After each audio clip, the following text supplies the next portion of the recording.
Ladies and gentlemen, hey, hi, how you doing? Welcome back to the channel. Thank you so much for stopping by. With Season 3 now live in Warzone, we've obviously got a pretty significant weapons update. Three main standouts, of course, are going to be our brand new weapons that have just been added back to Warzone, essentially. The HDR and the AMAX via the Battle Pass, and then the Kilo via yesterday's free trial, like initial just boot up the game login reward, and now also available through the Return to Verdansk event. And so today, I wanted to break down the classic loadouts for the HDR, the AMAX, and the Kilo, just specifically focusing on these. So we're going to start first with the HDR. Something I'm going to do across the board with all of these that I was sort of testing out as I was leveling these all up myself is what is the minimum level you need to be to get the optimized weapon setup, the meta loadout here. So with all these, you don't even need to be max level to get the best setup possible. Starting first here with the HDR though, this thing's gonna be the meta sniper. One shot range potential is crazy, insanely good velocity as well. If you were using the Cat or the Morse or something else before,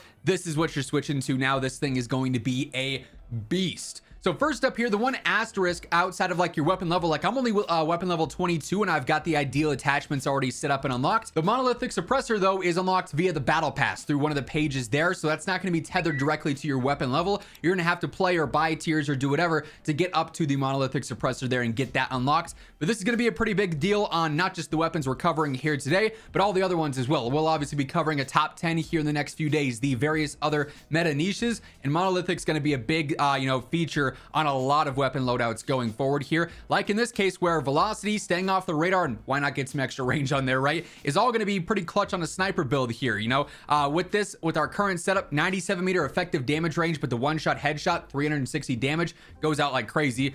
1200 velocity is what we're looking at here, and that's because we stack the gain twist barrel on here for the best velocity possible. Then we've also got overpressured ammo on here too, so you're not going to have to worry about bullet drop, bullet lead. 1207 for velocity is fantastic for a one-shot sniper. You obviously have crazy range on here too. I also go for the quick draw rear grip just for a better ADS, right? We're looking at a 495. That's pretty good considering this is supposed to be a heavy sniper, right? So definitely a big fan of that. And then lastly, I go for magazine here. Now there are a couple of options. When you reach level 22, you can get fast mag 2. You only get 4 bullets, but you can increase that ADS speed even more, all the way down to 470. Fast mag 1, you get 5 shots, but you get a 480 ADS. And then extended mag 1, you get that 495, but you get 7 shots. So really all these are good. It just depends. Do you want to reload less or do you want a faster ADS?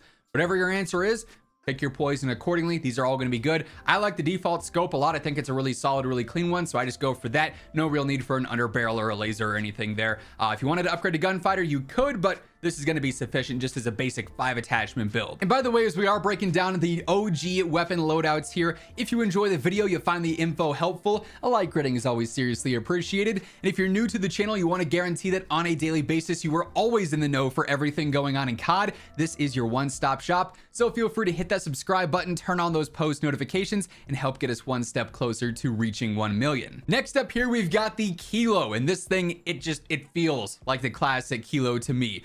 It looks mostly like the classic Kilo when we've got the ideal meta loadout on here. Few switch ups here and there, but this thing performs well. Great TTK, great range as well. It's going to be a top tier rifle option. No surprise considering it's one of the most hyped up weapons we've had in some time. So initially here for an optic, you're probably not running the irons unless you're exclusively playing like Rebirth.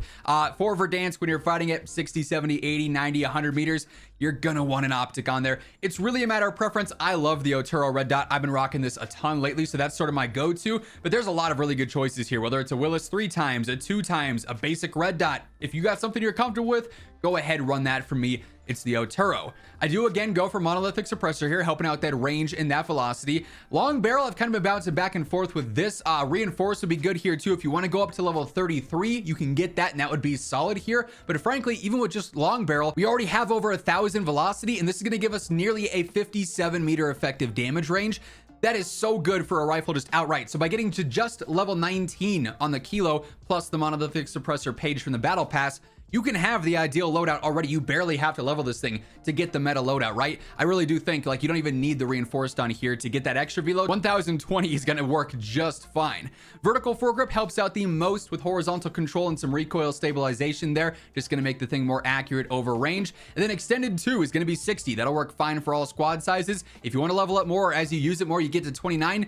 You could upgrade to an 80. I don't think that's super necessary, but you could do it if you wanted to. 60 will be fine for pretty much all squad sizes. You could upgrade to gunfighter here, throw on an ergonomic rear grip, a balanced stock, use either recoil springs or overpressured if you wanted to, but you don't have to use this thing much to get the ideal setup, and these 5 attachments will fry. Hey everyone, real quick, want to shout out my friends over at Control Freak. They just launched a brand new thumbstick series themed around Speed Cola from Call of Duty Zombies. This is actually a super cool collector's edition. It comes with a collector's edition metal Speed Cola can that actually holds the thumbsticks. It also includes an exclusive Speed Cola in-game weapon charm as well that you can only get through this promotion. I've been a Control Freak partner for years and years and years now. Truly, I can't play without them. The precision they add, the better feel and grip they add as well. It truly is such a game changer. If you want to cop a pair for yourself, be sure to throw in code Immortal. The link for that will be down in the description below. And then lastly, here with the AMAX, this thing hits as well. Really good TTK here.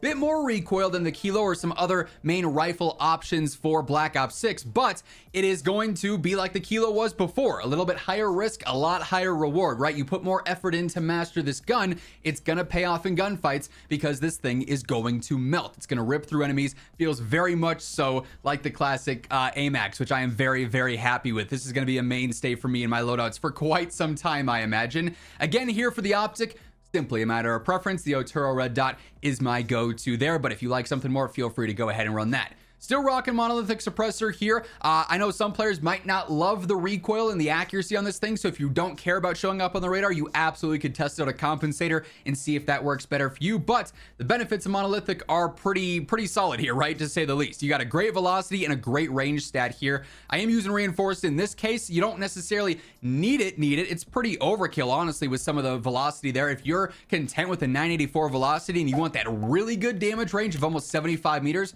switch over to long barrel. If you want a best of both worlds scenario though, 64 meters is great, and 1200 velocity is honestly overkill in situations like this with how other guns perform versus this. The level 30, 33, somewhere in that mark is probably where you're gonna wanna be the most to get the best attachment setup here, by the way, in case you're interested in just min-maxing. Vertical foregrip you'll get super early on. Horizontal control, just making this a lot more predictable, is pretty important there. And then Extended Mag 2 is gonna be a go-to here as well. 60 rounder, again, you're not gonna have to worry about DPM or ammo capacity or having to stop to reload in the middle of a gunfight. You're gonna have time to reload because this thing will be melting. Again, if you wanted to upgrade to gunfighter, throwing on an ergonomic rear grip or even a quick draw grip for a better ADS, throwing on a balanced stock so you have some better movement perhaps. And then again, if you want even more velocity for some reason, or if you want straight up better control, which I think a lot of people will lean towards, recoil springs is going to be a really good alternative there too if you're interested in upgrading to 7 or 8 attachments if you want that instead. But yeah, all of our new weapons are feeling fantastic here. This is just a small look into the overall meta though for season 3. As I mentioned earlier, we'll be breaking down a top 10 loadouts shortly here. We'll be breaking down all the meta changes and talking about the general absolute meta weapons, what's competitive, what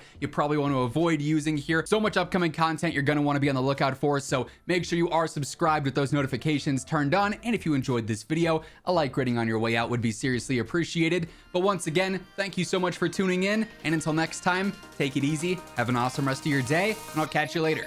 Peace out.